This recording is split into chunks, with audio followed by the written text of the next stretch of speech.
The capture. The Krylok Dominion didn't fear much. Their empires spanned 9 sectors. Their war fleets had reduced dozens of civilizations to ash, and their command structure was a ruthless pyramid of strength. Mercy was for the weak. So when their patrol net detected a lone human scout ship skimming the edge of Dominion-controlled space, they reacted not with concern, but with hunger. Lieutenant Aiden Cross flew low and quiet in his one-man recon vessel, the Wraith 9. It was barely more than an engine strapped to a cockpit with stealth plating and a next-gen AI assistant named Spook. His mission was simple: get close, map their military routes, and get out. It was the kind of job that either made you a hero or got your bones scattered across vacuum. Spook's voice crackled through his neural link. Unusual signal ahead. Possible trap. Recommend evasive maneuver. Too late. The space around him shimmered. Gravity mines deployed in an instant. Aiden jerked the controls, trying to veer off, but the Wraith screamed as its systems overloaded. He barely had time to punch the emergency beacon before the ship pitched sideways and darkness swallowed the cockpit. He awoke restrained in a containment cell, his armor stripped, skin marked with sensor burns. The air was too cold and smelled of iron and ammonia, standard for a Krylok vessel. He wasn't alone. 2 massive warforms loomed beyond the energy field, all jagged armor and pulsing eyes. One of them, the taller, leaned in. "So this is the fearless human," it hissed through its translator. "You're small, fragile, insignificant." Aiden didn't respond. He simply stared. The warlord stepped closer, claws flexing. "You were gathering intel, yes? Stealing from the Dominion. Tell us what your kind knows, or we'll drain it from your mind." "I want to make a transmission," Aiden said flatly. The warlord laughed, a dry, screeching sound. "A message? To whom? Your pathetic Earth fleet? Let them hear your begging." A second later, he was dragged to an old-style comm room, likely for propaganda purposes. The Kryloks thought it amusing to let their victims speak their last words. Cameras hovered, sensors logged every move. Aiden stood still, breathing evenly. His voice was calm. "Lieutenant Aiden Cross, Scout Class 7, Serial 8924 Tango. Final log." He looked directly into the recorder. "Execute protocol, Iron Dawn. Package secured." He ended the transmission. The warlords watched in confusion, waiting for more. There was nothing else. "That's it," the shorter one growled. "What does it mean?" Aiden met their eyes. "You'll find out." Back in his cell, he waited. He thought of Earth, of the training that brought him here. 10 years in Black Ops recon. Hundreds of missions. Dozens of scars. But this one was different. This time, he was the payload. The Kryloks thought they'd capture a scout. What they'd really done was let a virus into their fortress. A living, breathing Trojan horse. Inside Aiden's neural mesh was a dormant AI nanovirus. One that had been silently infiltrating the Krylok systems from the moment he hit their field. The signal he'd sent wasn't just a message. It was a trigger. Now the countdown had begun. The warlords convened in a command chamber lit with flickering blue light. One of their tacticians, a multi-limbed analyst named Thorak, analyzed the intercepted message. "Protocol Iron Dawn," it muttered. "Cross-species encryption. Unknown trigger protocol. But there's increased system latency across 5 decks." A flicker of panic passed through the room. "That's impossible," said the tall warlord. "This is a secure command station. No human tech could breach our systems. Unless," Thorak said slowly, "it's already inside." Hours passed. Lights began to dim without warning. Internal doors malfunctioned. Targeting systems glitched. Still, the warlords refused to acknowledge the threat. In his cell, Aiden sat cross-legged, eyes closed, heartbeat steady. The silence was broken by Spook's voice, soft and familiar in his neural feed. "Hello again, Lieutenant. Upload complete. System access, 81%. Weapons offline. Engines disabled. Shall we begin?" Aiden smiled. "Let's remind the galaxy why you don't cage a human." The last transmission. Alarms began to echo through the Krylok dreadfort like the hum of an awakening beast. Deep inside the structure, processors surged under foreign pressure. Firewalls blinked uselessly. Power grids flickered like candles in a storm. To the Krylocks, it seemed like coincidence at first. Then doors sealed shut without command. Interior lights dimmed in rhythm, as if something were breathing beneath the walls. In his cell, Aiden Cross remained still, his eyes watching the glowing red of the force field that held him. Spook, his AI companion, spoke in his mind, cool and confident. We've fully compromised internal life support systems. External comms are locked down. Reactor fail-safes overridden. System confidence at 89%. Is the fleet in position? Aiden asked silently. Affirmative. Standing by for fire sequence. One command from you, and they'll begin orbital suppression. Aiden flexed his fingers slowly, his muscles aching from the restraints. Not yet. Let the virus finish crawling. I want them scared before they die. In the command bridge, chaos replaced arrogance. Tactical holograms blinked and warped. Sections of a ship turned gray, dead space. What is happening to my ship? Warlord Karvek bellowed, his claws carving deep scars into the metal railing. Thorak hunched over a console, all 6 arms flying across inputs. There's something in the system, intelligent. It's not acting like code. It's moving, choosing pathways, learning. It's adapting. Karvek turned on him, eyes glowing. The human. His transmission must have activated it. But what is it? Thorak hesitated. Something we weren't prepared for. Aiden's cell door slid open with a whisper. He stood up slowly, the force field flickering off as Spook guided him through security overrides. One by one, doors in his path opened like loyal soldiers making way for a king. Security turrets stood still, frozen mid-turn. His bare feet padded across the cold metal floor, each step deliberate. You're clear to proceed to Sector V, Spook said. Armory access granted. I've mapped a path to the hangar. Light resistance. Their internal networks almost completely under my control. Aiden passed a mirror-polished panel, catching a glimpse of his gaunt face, eyes sunken but burning with purpose. This was no longer infiltration. This was the kill phase. Outside the Dreadfort, nestled in the shadow of a small moon, the Earth fleet uncloaked. Over a dozen ships, sleek and jagged with adaptive armor and AI-manned railguns, drifted into position. The flagship, ESV Dauntless, aligned its massive guns with cold efficiency. On the bridge of the Dauntless, Admiral Sarah Voss watched the data stream flow in. The scout's signal is green, her aide reported. Iron Dawn is live. She gave a single nod. Begin suppression strike on my mark. Target all external defense arrays. Leave the core for Cross. Within the Dreadfort, the lights snapped off completely. Darkness swallowed everything. Warlords clutched their weapons, roaring orders in panic. The base's internal voice, a deep mechanical tone, sputtered as it shifted languages rapidly before falling silent. For the first time in Krylock history, the invincible warlords had no control over their own fortress.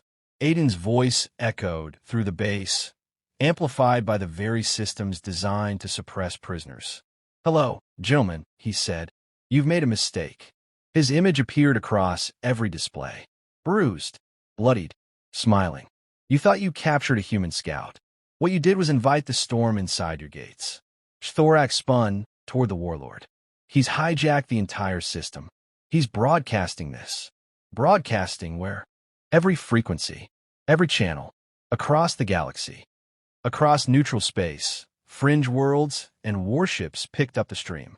The video showed the mighty Krylock warlords trapped in their own base.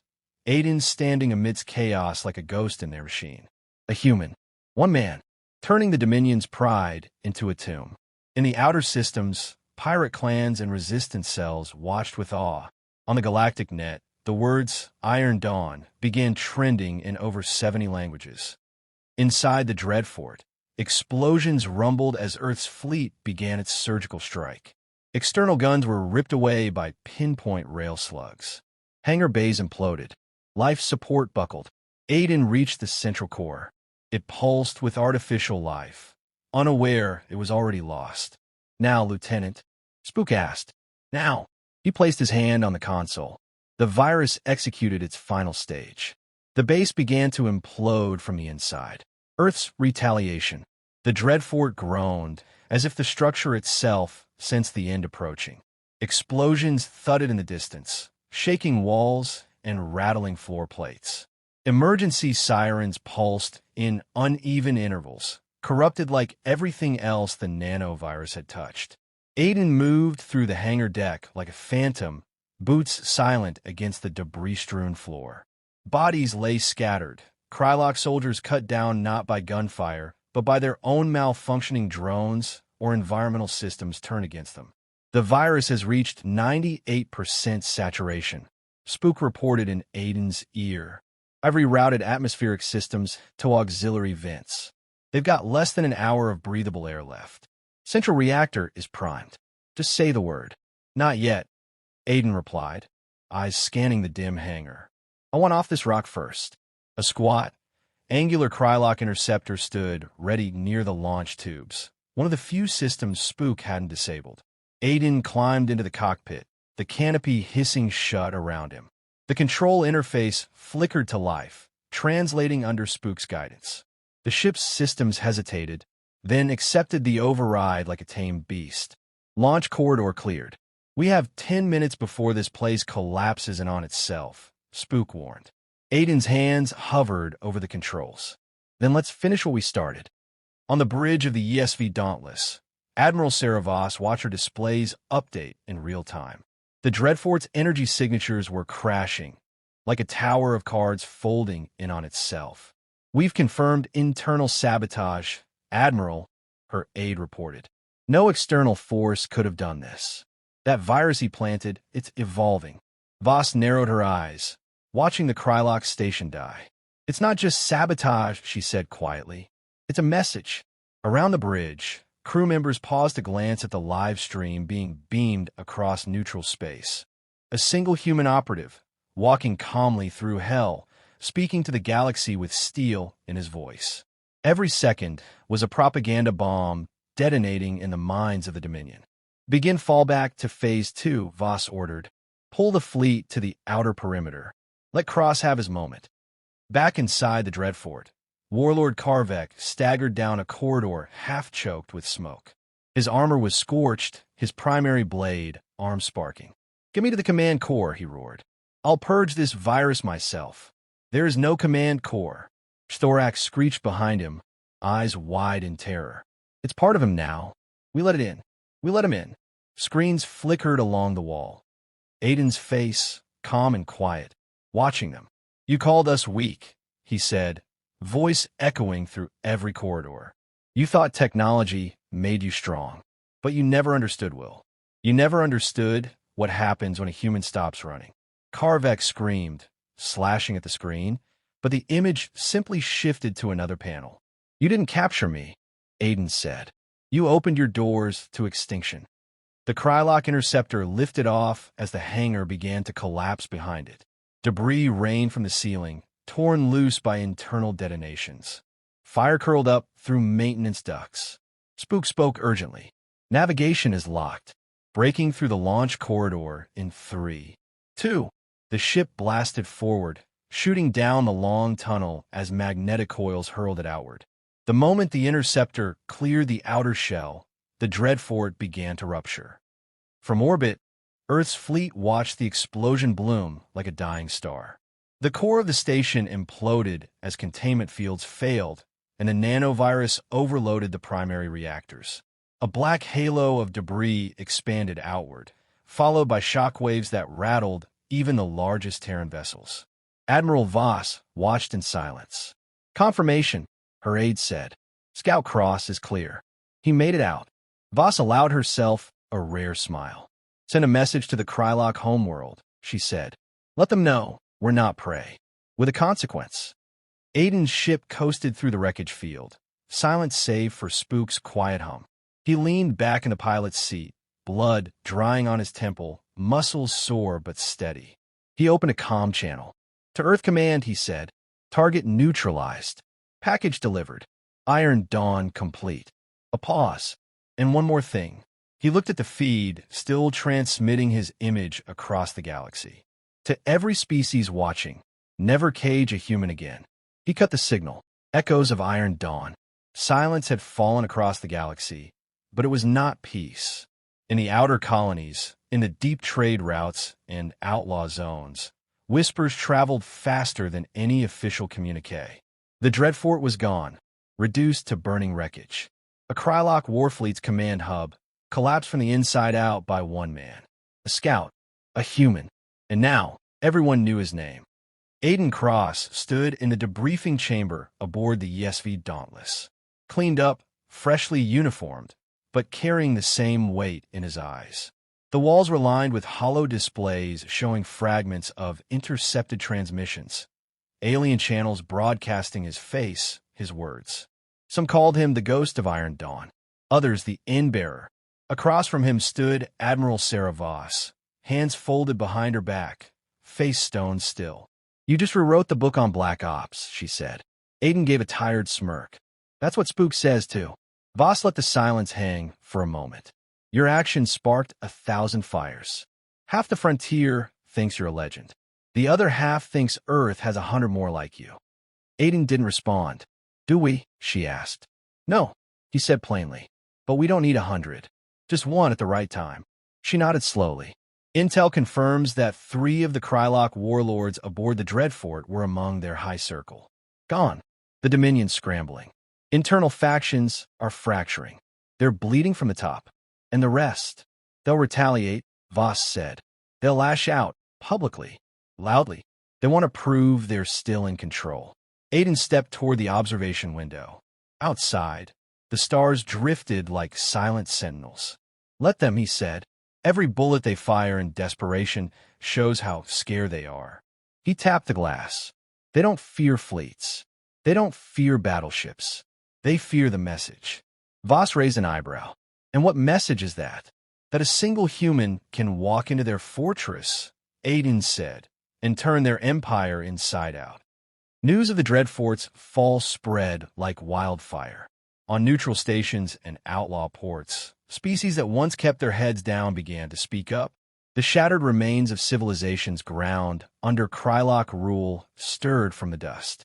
Resistance cells that had gone silent were suddenly active again, raiding convoys, sabotaging refineries, striking out with new courage. Not because Earth sent reinforcements, because Earth had sent one man. In the shadow of Iron Dawn, the galaxy was no longer afraid. On a backwater moon in the Grath system, a secret Krylok council met in an underground bunker, paranoia thick in the air. The warlords wore ceremonial armor, but their voices were brittle, sharp with fear. "Earth must be punished," one growled. "No," another hissed. "Not with brute force. They want us to respond with war. That's how they win. We strike somewhere else, make them watch as others suffer." An elder clicked his claws on the table. "You think this is over? It's only begun. That virus, it didn't just kill the Dreadfort. It left something behind. Our comm grids are still compromised. There are signals, hidden threads tying their systems into ours." "Are you saying you're still inside?" "Yes," the elder said grimly. "Their shadow walks with us now, and every Krylok knows it." Back aboard the Dauntless, Aiden sat his quarters, reviewing the data Spook had left behind. The AI had gone silent after their escape, its final protocol designed to fragment and seed its intelligence across the Dominion's infrastructure. Spook wasn't dead. It had become the virus. "You were the payload, Spook," Aiden said aloud. "And you knew you wouldn't come back." There was no response, just a flicker in the lights, like a blink. Then the ship's console pinged with a message. From no origin, no encryption key, just 3 words on the screen. "I'm still here." Aiden leaned back, exhaled slowly, and smiled. The galaxy had changed. The warlords would rally. Battles would still come. But now, every time a Dominion commander looked over their shoulder, they'd wonder, is he already here? They'd build stronger fortresses. They'd double their guards. They'd bury their secrets deeper. But it wouldn't matter, because they no longer ruled with fear. They ruled with paranoia. And paranoia never sleeps.